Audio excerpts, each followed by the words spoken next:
Sejam muito bem-vindos a mais um programa Trícia Tadros. Hoje eu quero agradecer a audiência de vocês, pedir para seguirem nas redes sociais @Trícia Tadros, no YouTube Programa Trícia Tadros, comente, compartilhe, se inscreva no canal, ative o sininho, é muito importante a sua interação para nós. Hoje a nossa convidada é a doutora Nise Souza. Doutora Nise, seja muito bem-vinda, muito obrigada por estar aqui no nosso programa, alertando a população a respeito da esclerose múltipla. Ô, Trícia, eu que agradeço o convite. O que é, na verdade, a esclerose múltipla, doutora? Bem, a esclerose múltipla é uma doença inflamatória de caráter autoimune, né? O importante dessa doença é que ela comete principalmente pessoas jovens, na faixa etária de 20 a 40 anos, principalmente entre 20 e 30. Então, é exatamente aquela população que começa a trabalhar, uma população ativa, acomete principalmente mulheres na idade fértil, né? E o importante dessa conscientização é que é uma doença que tem cura. Cura não, desculpa. Tem tratamento, perdão. Daqui a pouco vai ter cura. Vocês estão trabalhando num grupo de pesquisa, né, no Hospital Universitário Getúlio Vargas, né, e se Deus quiser, logo, logo a gente vai poder anunciar a cura. Mas como detectar os primeiros sinais de esclerose múltipla, doutora Nise? Então, a esclerose múltipla, como o nome diz, múltiplo, né? Múltiplo por quê? Porque ele pode acometer qualquer região do sistema nervoso central, desde o encéfalo até a medula. Então, ele pode dar qualquer sintoma neurológico.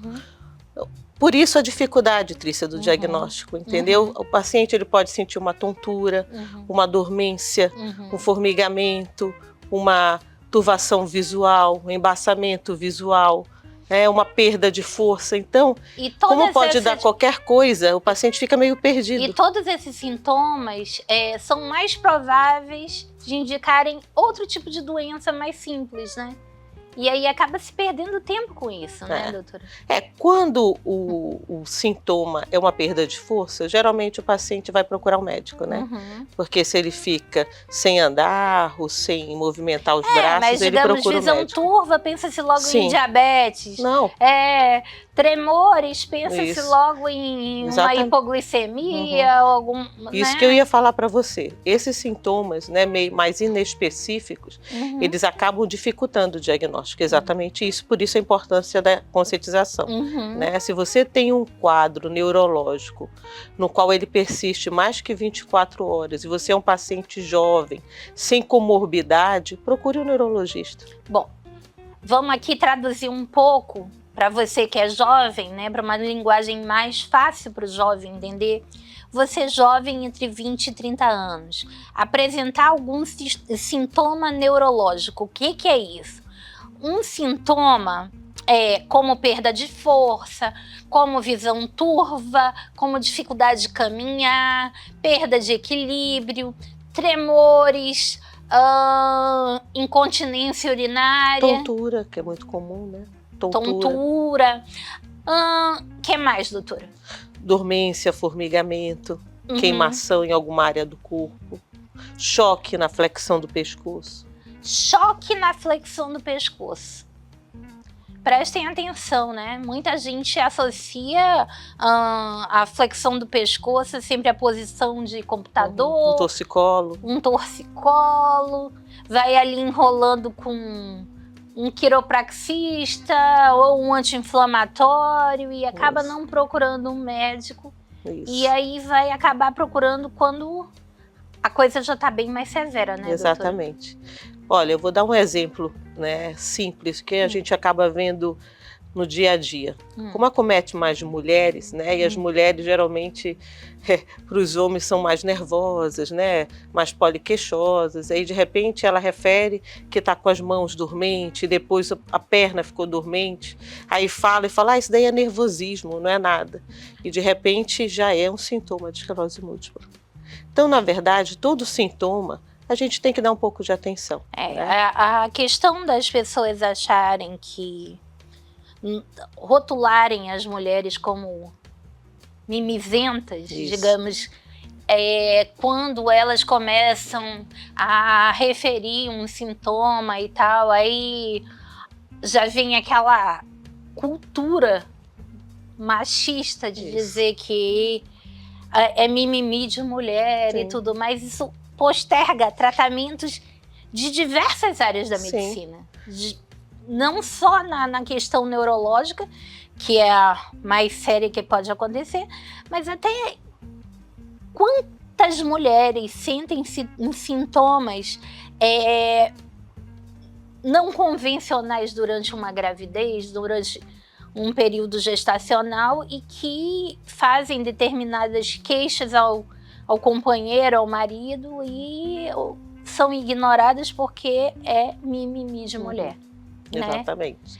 E, na verdade, é o que a doutora Nise fala.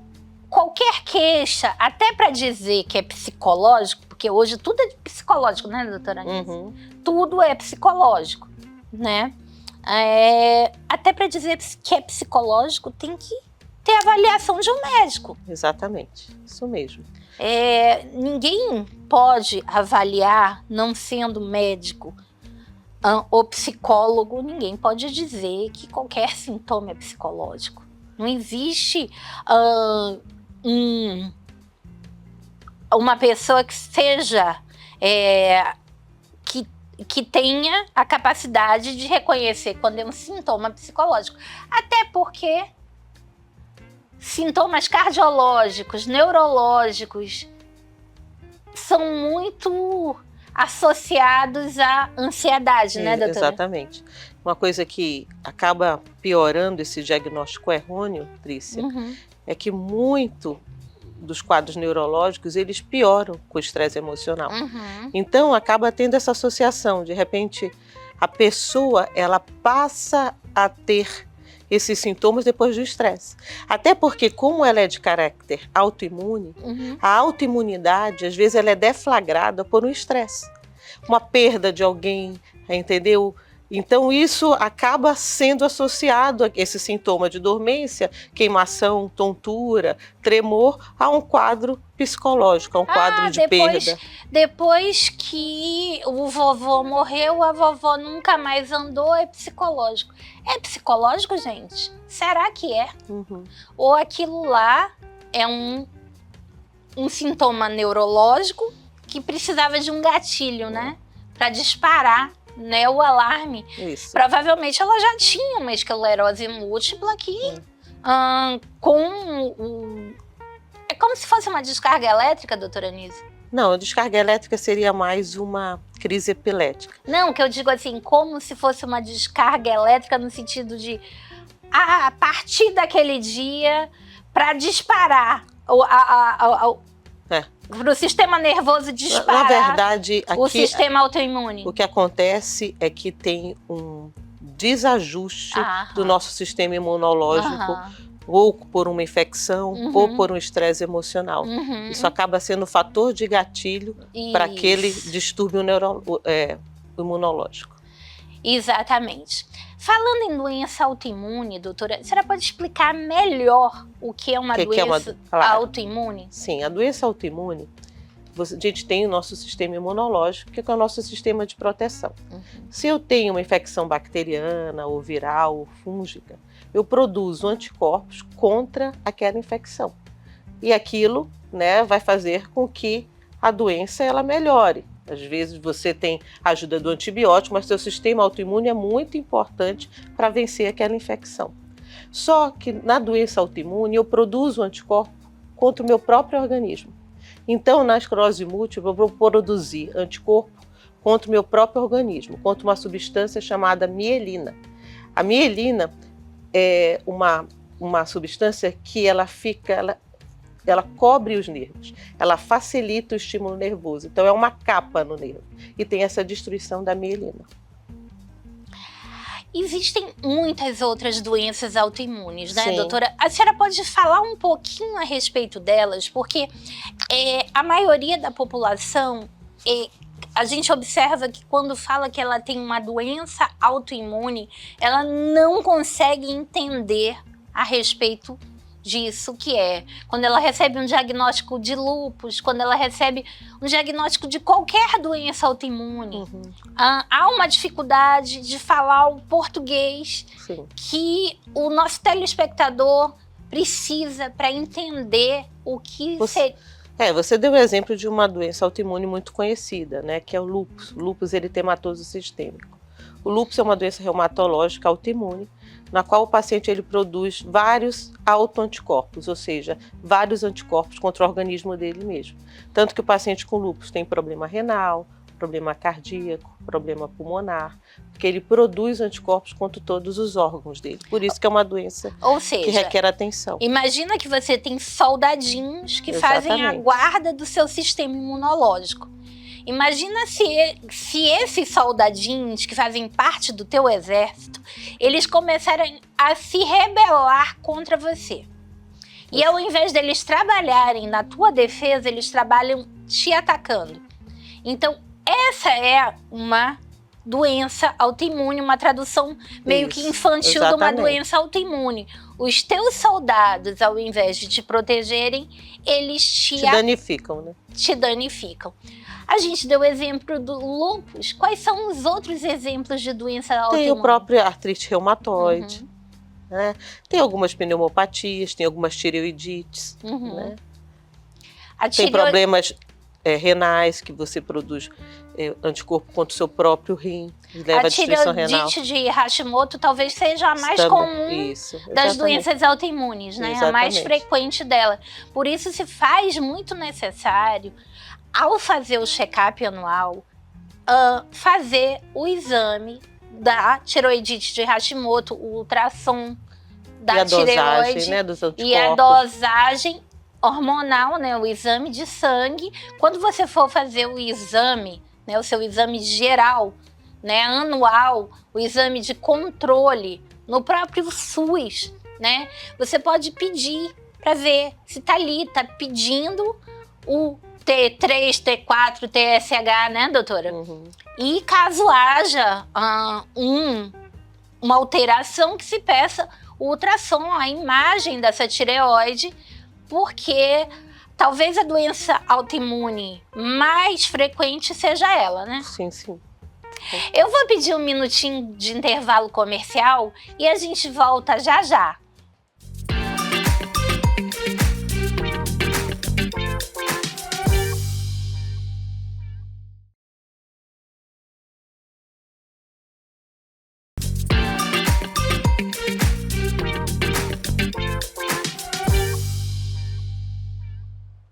Voltando nessa segunda parte da entrevista com a médica neurologista Nise Souza.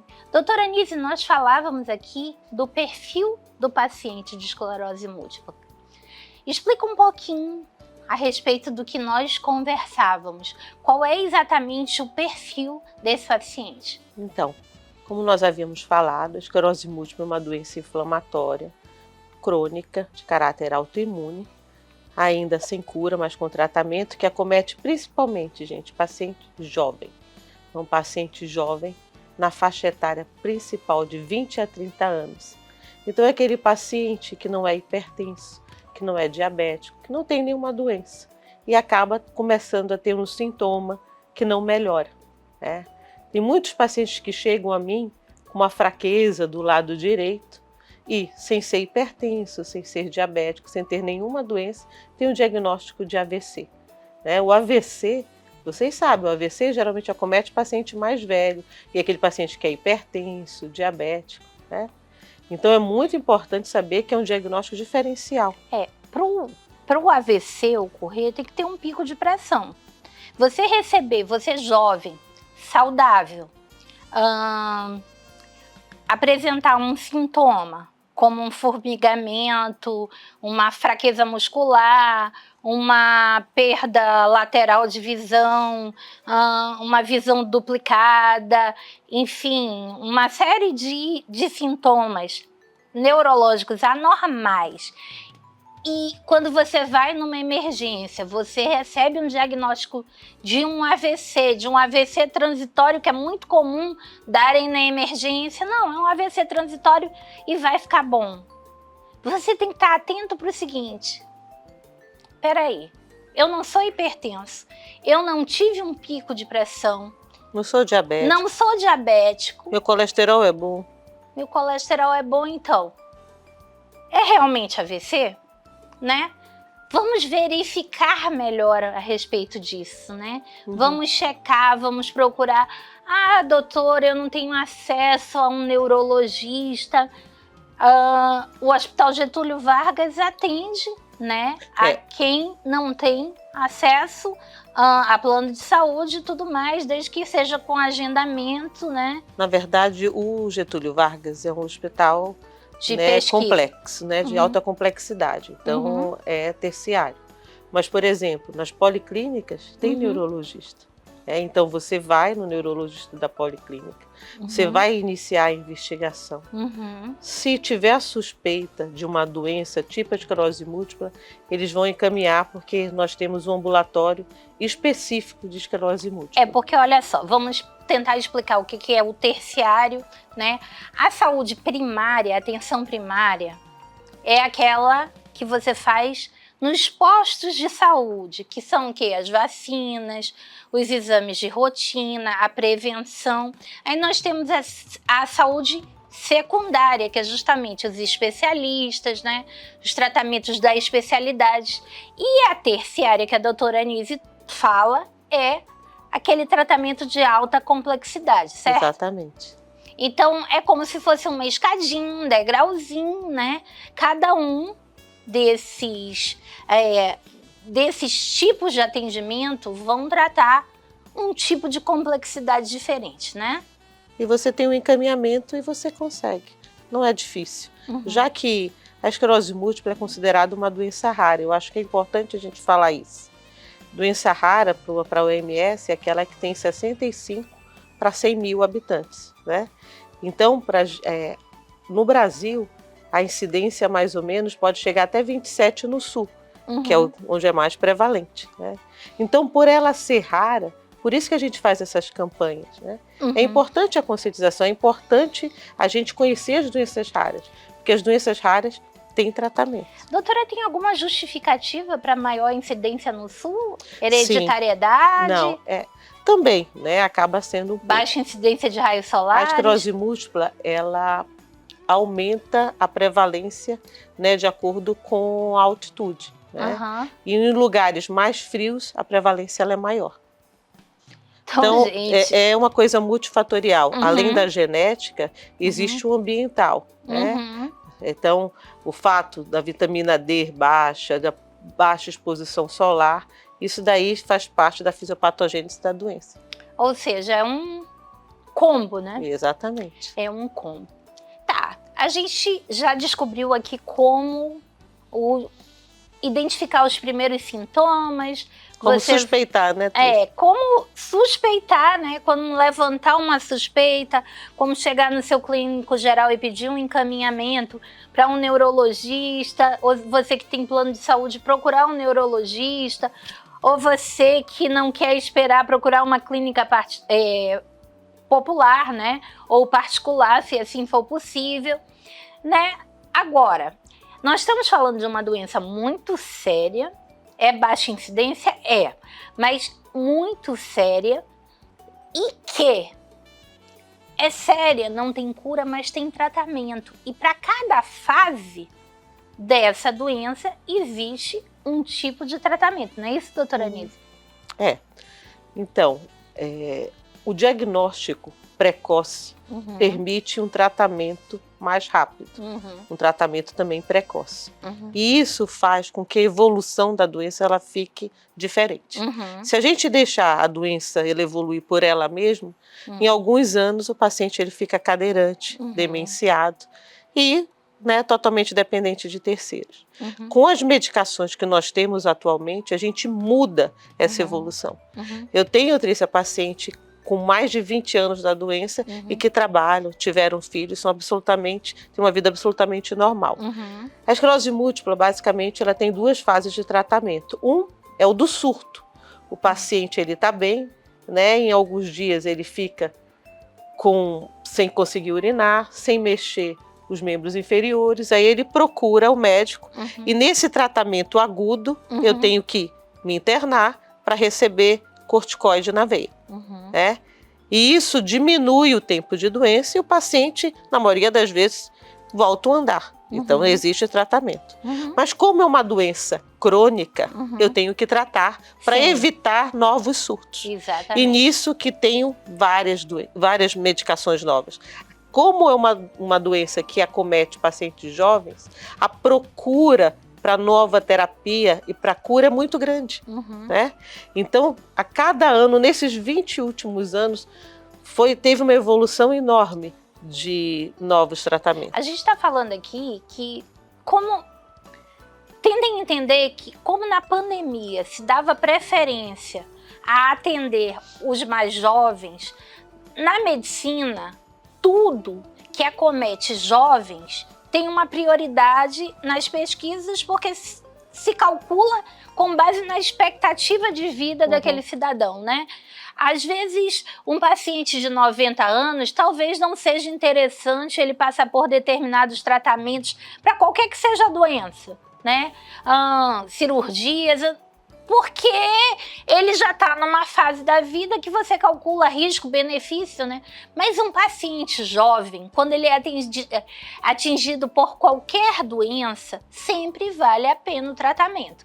E onde vale a pena tratamento, vale a pena pesquisa, não é isso, doutora? Exatamente. Então, um paciente jovem, uma doença que atinge paciente jovem, ela realmente a pesquisa é muito concentrada na área e por isso evolui muito mais rapidamente. Correto. Do que outras, é isso? Exatamente. E o paciente está na fase produtiva, né? Uhum. A perda social é muito grande de um paciente jovem doente, né? Sim, sim.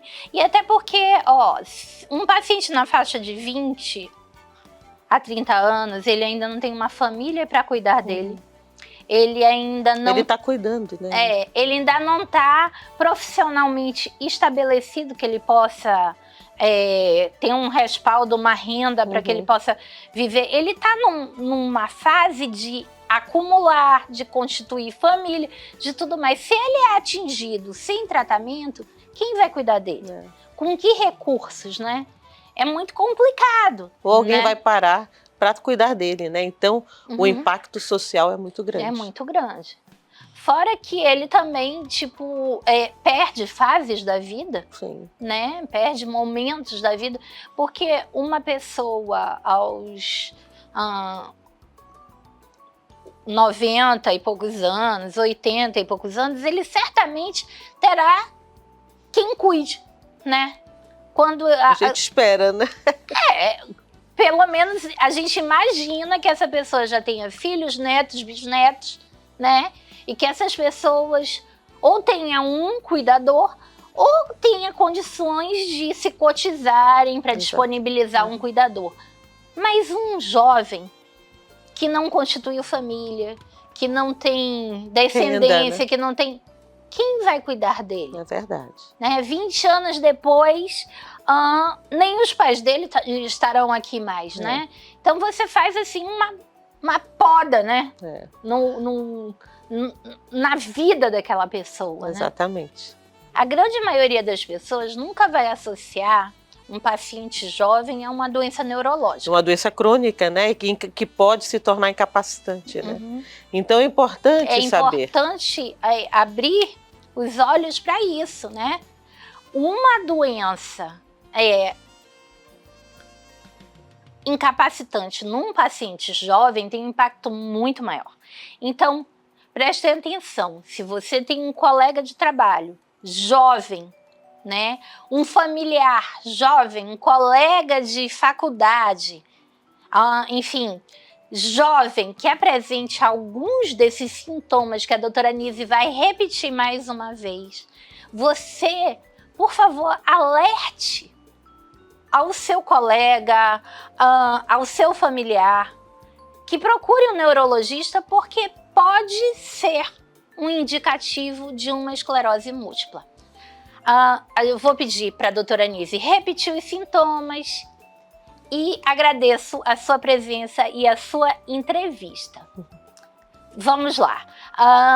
Perda de força. Então, vamos lá. Os mais comuns: tontura, visão dupla, perda da visão, quadro de dormência e formigamento que não melhora, só piora, né? Perda urinária, né? Incontinência urinária ou até retenção urinária, perda fecal, incontinência fecal, perda de força, tremores. Num paciente jovem, sem nenhuma doença associada, pense em esclerose múltipla. Quando você tem esse diagnóstico, muitas vezes você fala assim, eu estou esclerosado, né? A esclerose, ela traz muito peso. Mas lembre-se, não é esclerose, é uma doença inflamatória, tá? Que ela tem tratamento. Eu agradeço a audiência de vocês, um beijo e até amanhã.